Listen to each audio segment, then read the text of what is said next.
matan daripada kitab Matnul Ghayah wa Taqrib.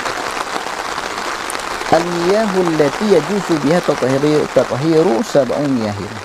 Al-miyahul lati yajuzu biha tatahiru sab'u miyahin. Jadi air yang boleh dipergunakan untuk bersuci itu ada 7 segala jenis air. Di sini dijelaskan asal usul air. 7 jenis air ini adalah menjadi asal usul air yang boleh dipergunakan untuk bersuci. Pertama, ma'us samai, yaitu air hujan, air langit, air yang turun dari langit. Tentu adalah yang kita maksud di sini adalah air hujan yang dimaksud. Jadi dalilnya dalam surat Al-Furqan ayat 48. A'udzubillahi minasyaitonir rajim. Bismillahirrahmanirrahim.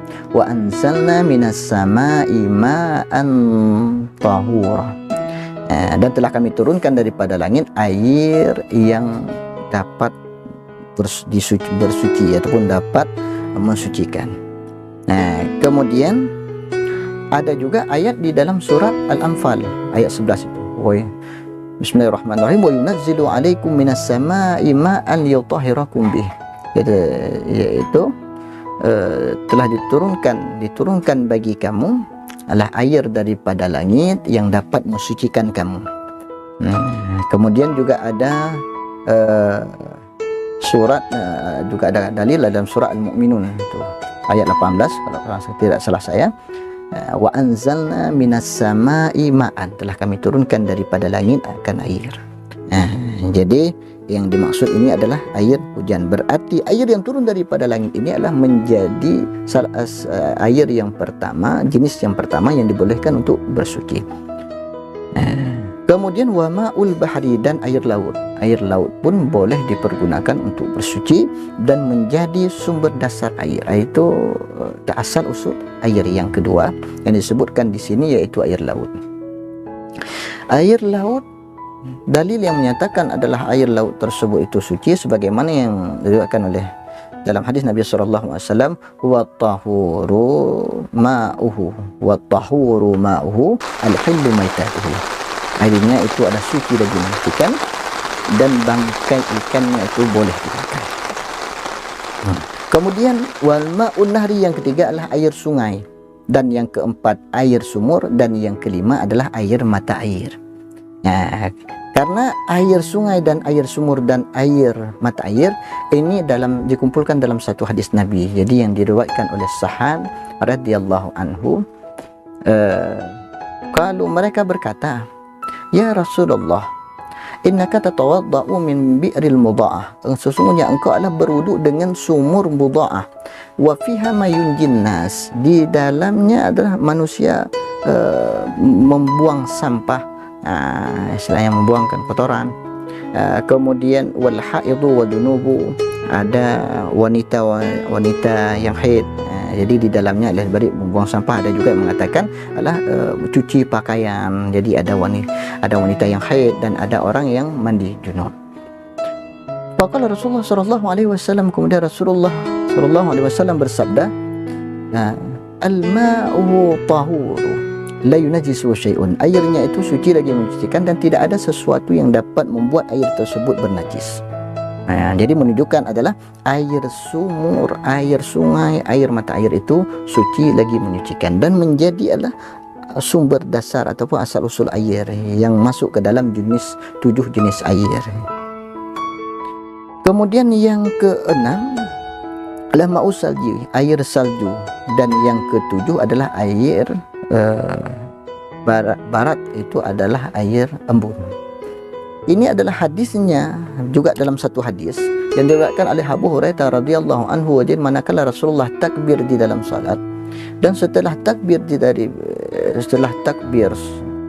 beliau tidak diam sejenak dan tidak langsung membaca suratul Fatihah.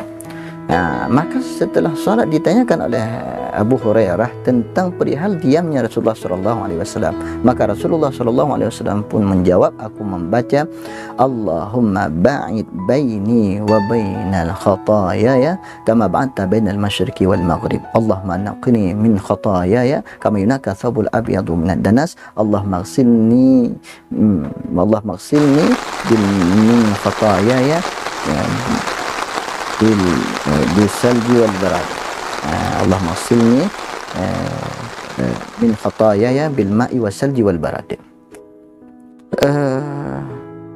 Allahumma ba'id baini wa bainal khataayaya kama ba'adta bainal masyriqi wal maghrib. Ya Allah, jauhkanlah di antaraku dan di antara dosaku sebagaimana Engkau jauhkan timur dan barat.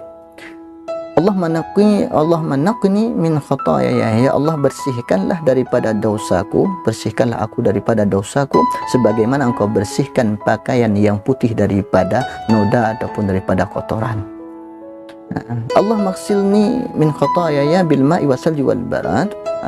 Dan ya Allah, basuhlah aku daripada dosaku dengan air salju dan air embun.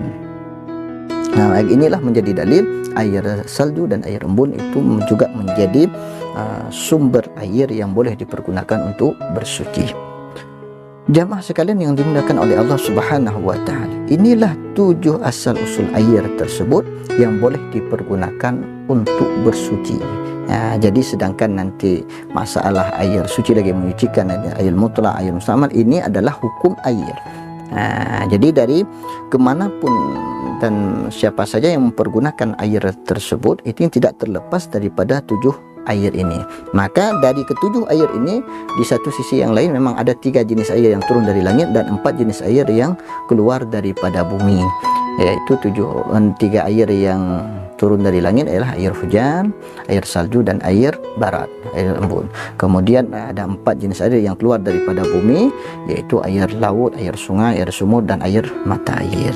Maka inilah 7 air yang dipergunakan ataupun yang menjadi dasar usul air untuk bersuci, boleh dipergunakan untuk bersuci.